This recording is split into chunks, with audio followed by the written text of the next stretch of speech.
Yeah. what is the chasm between what we want and what we do to get what we want, right? We all have the ideal. We want to be exceptional. Every person who's in a position of leadership wants to become an exceptional leader. They want to be thought about as being exceptional. They want to be life changing for the folks that they mentor.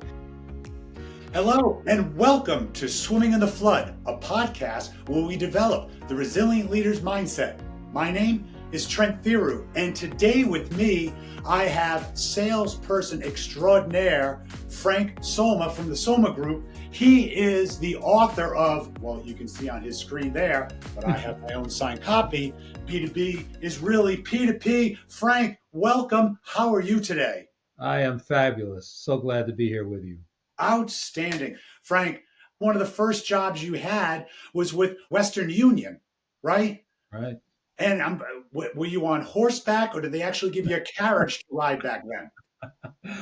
Yeah, I sold telex machines for Western Union Telegraphs. My first sales job when I got out of the United States Navy, 1982.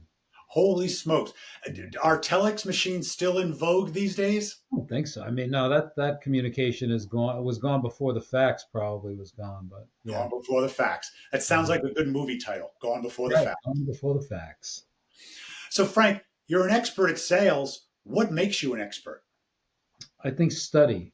It's not just experience. There are people that are in a job for a really long time, and if they don't grow within the job during that time, then they're not going to be any better than when they began. It's about, I ask people often, are you in sales or are you into sales? The difference is night and day. And There I've been is. into it and communication. I'm a graduate of NLP. I've studied communication and selling for as long as I've been doing it. And it's still a passion for me today. Can you just explain what the acronym NLP stands for and how it applies to selling? Yeah, sure. NLP is neuro linguistic programming. That's the science that made Tony Robbins famous. He Okay. Robinized it all, but it was NLP was at the base of it. And it's a communication science invented by a couple of guys back in the 60s to be given to therapists so they'd be able to better relate to their patients. And it kind of took off as a great communications tool, and I went to school to study it. And it gives you the ability to listen to people more intently, right? Listening is a huge skill in selling that's often overlooked, but listening differently, active listening, reading facial expressions, color changes, micro expressions. NLP tunes you into a lot of these things. Like you could be watching a detective show and they talk about people's tells and Mhm. things like that, like when they're lying. So there's all of those kinds of things. NLP, gravitates toward better communication, understanding the words that folks use, the way that they use them, and allowing you to kind of jump into their system of communicating to facilitate the communication between the two of you. Sure, sure. The start of your book, you have this great story where you go to meet these two brothers in the video rental business, the Lyman brothers. Yeah. Can you relay that story just to help? I think it explains some of what you're describing right here with NLP.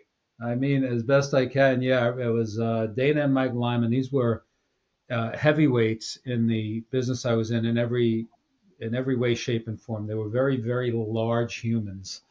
They each outweighed me by twice, and we had never been able to sell them anything. The company that I worked for sold motion picture cameras to the movie and television business, and we sold them to rental houses. As most movies and TV shows don't own cameras; they rent them from these big rental houses, right?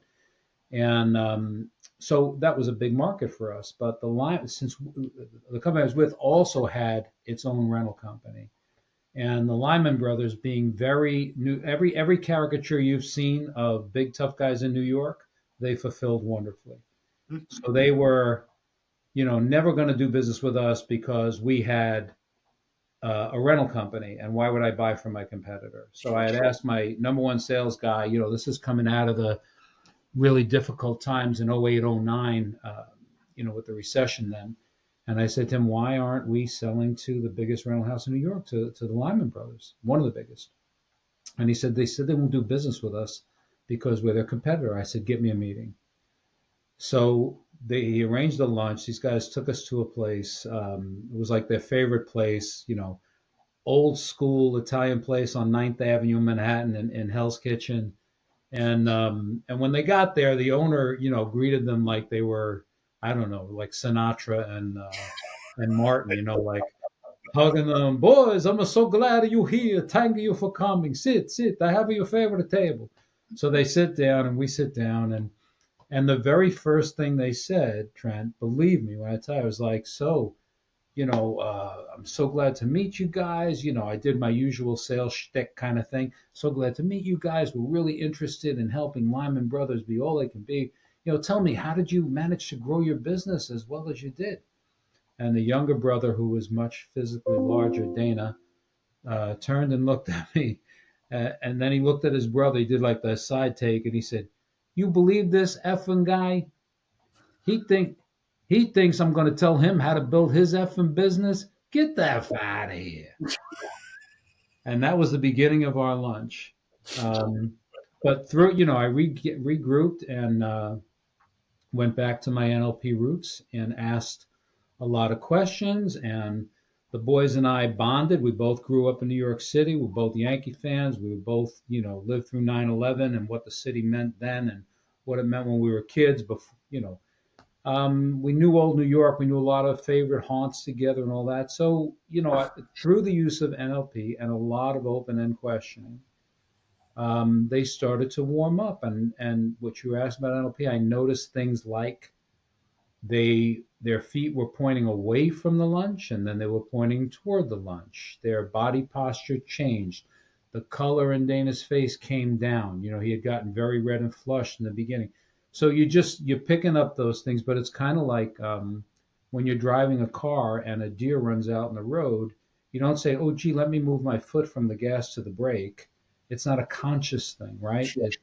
So in mastery, you do these things that are unconscious. And that was where I was at with those guys. Anyway, it turned out to be a great thing, and we sold them a bunch of gear down the road. We did millions of dollars worth of business with them, and we became genuine friends. They were super nice guys. They were tough edge New York in the beginning. You had to earn it, but we're friends to this day. They're terrific guys.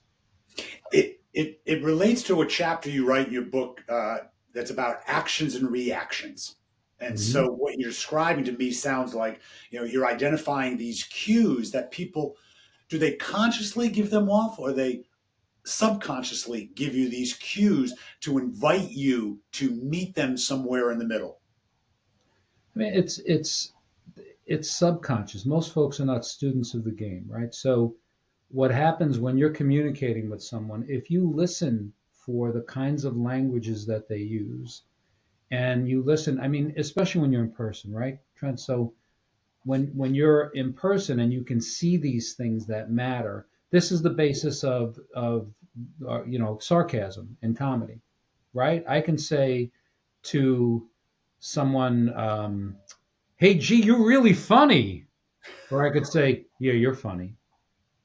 The words don't matter. It's your body posture, the tonality, and the facial expressions. That's what gives your message. That's why you get so misunderstood in emails and text messages sometimes, because they don't carry that with it. So, no, I think most folks are not aware of what they're giving off when they're giving it off. And part of what I do when I do, keynote talks and trainings and stuff is teach people to be consciously aware of what they're giving, not just what the other person is inviting them, right, and learning their language, but be consciously aware of what they're doing in the moment so that their message can be better received. Sure. How much does one of the topics we talk about on Swimming in the Flood has to do with character? And so what type of character development do good salespeople, people that are working with NLP, do they need to do for themselves to be able to understand what others are communicating to them? Yeah, I think character is probably the most essential component in selling, and that's because what the media has done to salespeople and even people in leadership positions. Leadership and sales are almost equally vilified.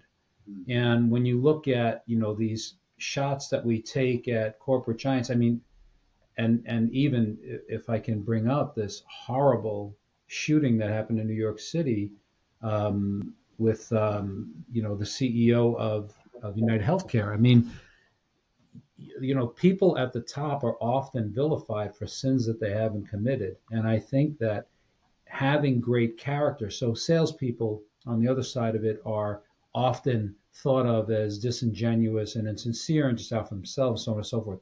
So if that's the archetype that the media has put up for us, then character, sincerity, honesty, forthrightness, authenticity are the most important things in the world. Develop your character and it'll speak for you. It comes across in so many different ways. Sure. You were national sales manager for Toshiba for quite a while, correct? Yeah. Um, and I want to talk to you a bit about some of your staff and your hiring process. But I also learned recently. Do you know who Howard Schultz is? The founder essentially of Starbucks, Sure. and he was a copier salesman in New York City. Are you aware of that? Oh, yes. And so he said his sales strategy was to find a building, go to the top floor, and go to every office, talk about copiers, go down one floor and do the same thing until you get to the bottom of the building. And so, as you are in the same industry, I'm just curious as to why you're not a billionaire coffee magnate. Yeah, I'm a tea drinker. So Yeah. there's that. No, no.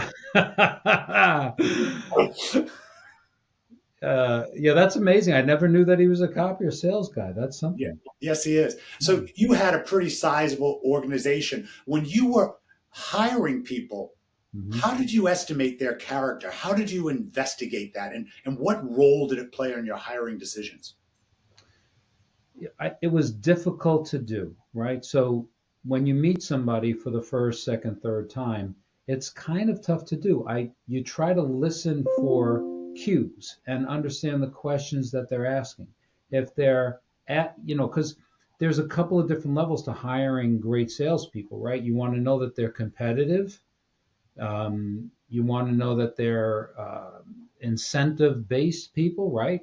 Because not everybody wants to work in an environment where you get paid more if you produce more. Some people say, no, I want my weekly security, right? Are they security minded? Are they adventurous? So there's a lot of things you're listening for when you're questioning somebody in an interview.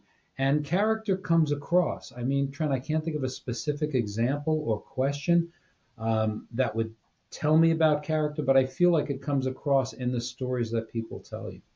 Yeah, I would. I imagine that's absolutely certain. I've always found it to be one of the top items to try to estimate inside of a person. I would rather have a high character person with low skill because I can train up and mold, kind of like the new puppy that's under your desk right now. You just described to me. Yeah, A good dog. you're right. You hire heart, train skills. Yeah, Absolutely. that's exactly right. What role does self confidence play in your leadership and leading your team? There's a line between confidence and humility that has to be walked, Mm, and there's understanding what confidence means, right? So you've got to when you're the leader, you're setting the vision. Your job is to create culture and set vision. Everything else in leadership you can hire other folks to do for you, right? I don't have to be the guy that understands the balance sheet and the P&L to the nth degree. I can get my CFO to come and help me and point through the highlights. That's managed by exception. This is what we did this month, that month, whatever. So all of those responsibilities may be yours, but the thing that you're charged with more than anything, in my opinion, is the culture of the organization and the vision. People want to follow your vision. So sure. it's important to feel confident in your decisions, but you also have to be approachable. You've got to ask folks what they think.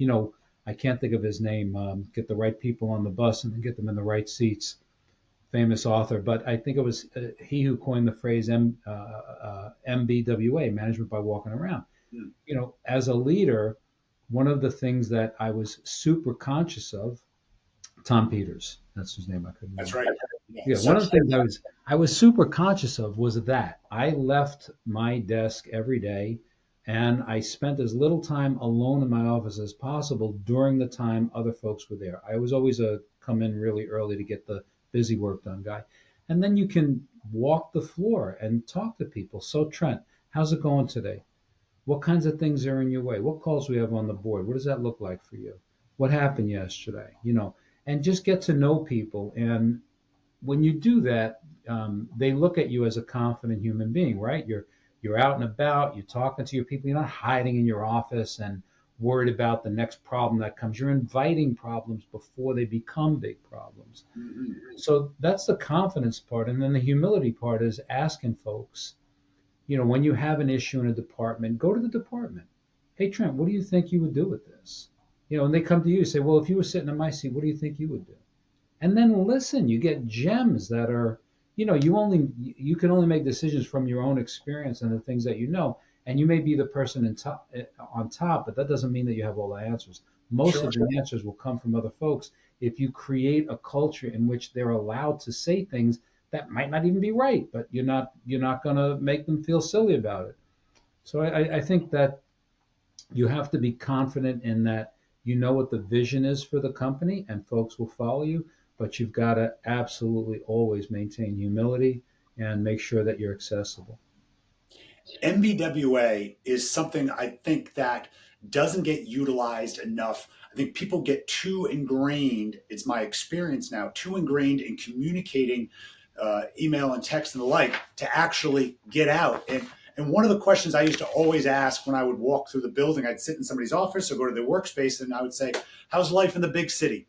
And it was just something to break because I just wanted to hear what's happening, what's new and what's exciting. Or, what are you having for lunch sometimes is just enough to keep people knowing that you care, you're interested. And that's exactly what you just described to me, that you are not just doing your job, but you showed concern and care for them as individuals as well as employees. Trent, I want to tell you a quick story about that. And I think what's the most important part of it is that you've got to be sincerely interested in other people's well being. You can't mail it in. I had a young sales manager working for me, and he had an account that needed attention right now. So he came to me and said, we need to get a tech over to this account right away, blah, blah, blah, big account. I said, okay. And I called the dispatcher from my desk, and I'll never forget it, Barbara. I said, hey, Barbara, how you doing? She said, good. I said, how's today looking for you? She said, well, we're really, really busy. I said, listen, out in Long Island, I've got an issue with a big account. Is there any chance you can get Julio from the account he's at now, like when he's done? Do you think you might be able to swing him by there? I know you're buried, but I'm just wondering if you could swing by there. She's like, well, give me a second, blah, blah, blah. And this guy's coming out of his skin next to me. He's making every facial expression of disgust, anger, displeasure you can possibly imagine. At the end, she said, yeah, I think I can do it. I said, okay, thank you very much. As soon as I hung up the phone, he exploded. What the hell was that? You're the boss. Why am I sitting here for 20 minutes while you try to cajole her into sending a technician? Just tell her we need him at the next account. I'm like, I could do that. But then what happens the next time I need somebody? Or what happens when I need somebody and I'm not speaking to her? How does she feel about me? How does she feel about her job? How does she feel about being in charge of what she's doing? I said, you've got to be nice to people. Now, here's the part of it that's interesting, right? I sincerely liked Barbara and thought that she was smart and knew what she was doing, and I wanted her buy-in. So fast forward down the road. The manager's name, by the way, was Al. Down the road, a couple weeks later, I overhear Al at his desk.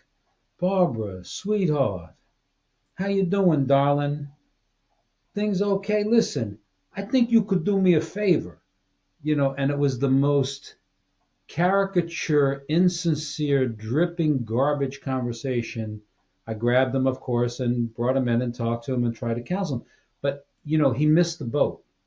He was trying to do what I did, but he didn't care about Barbara first. So I guess the point to all that is, as a leader, ask questions, ask people how they're doing. But damn it, you better be sincerely interested in other people's well-being, because if you're not, it's going to show through. Absolutely. Absolutely. people, and that goes back to the character as well, and about your character. Is there a line that you would find, and because many of your salespeople, I mean, they were commission driven, and that is a mindset, and they get confident in themselves and their skills. But is there a line between confidence and overconfidence in sales? Oh yeah, 100%. Overconfidence comes through as the caricatures that we get, Danny DeVito and Tin Men, right? It's that pushing people around and not, this not taking no for an answer and not listening. At the end of the day, when I'm teaching salespeople the selling process, something that I say all the time is, when you get to the end of this sales process that I'm teaching you, the conclusion should be foregone. You shouldn't have to say, "So, Mr. Customer, will you sign here? We're the best that ever." This bravado, which you're saying overconfidence, and I think a great way to characterize that is bravado, Yes. has no place. There should be a great conversation between you and your client, which, if you had one of those stop clocks on the chessboards in the parks that we see around New York City, that keeps time, right, of our moves, it should have 45 minutes of my client talking and 15 minutes of me in that hour. And during that time, I'm asking questions, I'm confirming, I'm going through this whole process that I was just talking about. But in the end, it should be obvious what should happen next. And it could be, listen, Trent, it doesn't seem like I'm a great fit for you. Maybe I have to ask more questions and find out more. Or it may be that I just say, I'm not a good fit for you. Or it'll seem like we're a great fit, and the only thing that's left is making sure that I can accommodate your budget and your timing and things like that. But that's the overconfidence comes across as bravado, and I think overconfidence talks too much, and confidence asks enough. What a great explanation for that. You've used the chess clock. You used it in your book when you were with the Lyman brothers. You said, Mm-hmm. if I was at 8, they were at 52.